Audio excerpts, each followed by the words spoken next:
Hi అండి. ఇవాళ అయితే ఇడ్లీలోకి అయితే కారప్పొడి అయితే ప్రిపేర్ చేసుకుందామండి. చాలా కమ్మగా ఉంటుందన్నమాట. చట్నీలు ఉన్నా కానీ మనం కారప్పొడితో తింటే ఆ టేస్టే వేరండి అసలు. ముందుగా అయితే కడాయి పెట్టేసేసుకొని 1 టేబుల్ స్పూన్ వరకు ఆయిల్ వేసేసుకొని ఆయిల్ హీట్ ఎక్కిన తర్వాత ఎండుమిర్చి వేసుకుందామండి.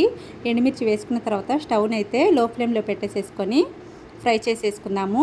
చూసారు కదా, ఎండుమిర్చి అయితే ఫ్రై అయిపోయాయి. ఇప్పుడైతే మిక్సీ జార్లోకి అయితే తీసేసుకుందాము.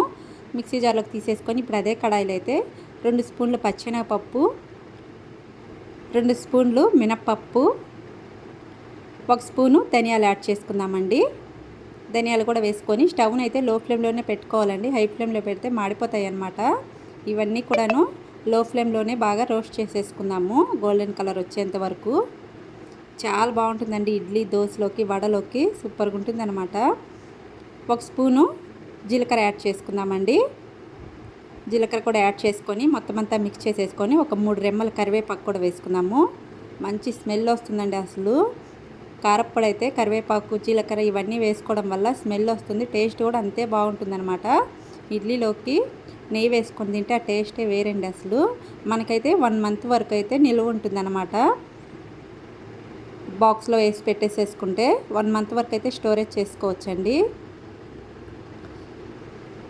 ఇప్పుడైతే ఒక 2 రెమ్మల చింతపండు వేసుకుందామండి. ఎక్కువైతే వద్దు. 2 రెమ్మల చింతపండు వేసేసుకొని మొత్తం అంతా ఒకసారి మిక్స్ చేసేసుకుందాము.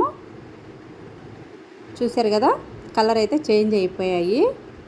ఇవైతే పూర్తిగా చల్లారాలండి. చల్లారిన తర్వాతే మిక్సీ అయితే పట్టేసేసుకుందాము. పూర్తిగా చల్లారబెట్టేసేసుకొని చల్లారిపోయాయండి. ఇవన్నీ కూడా మొత్తము మిక్సీ జార్లోకి అయితే వేసేసుకుందాము.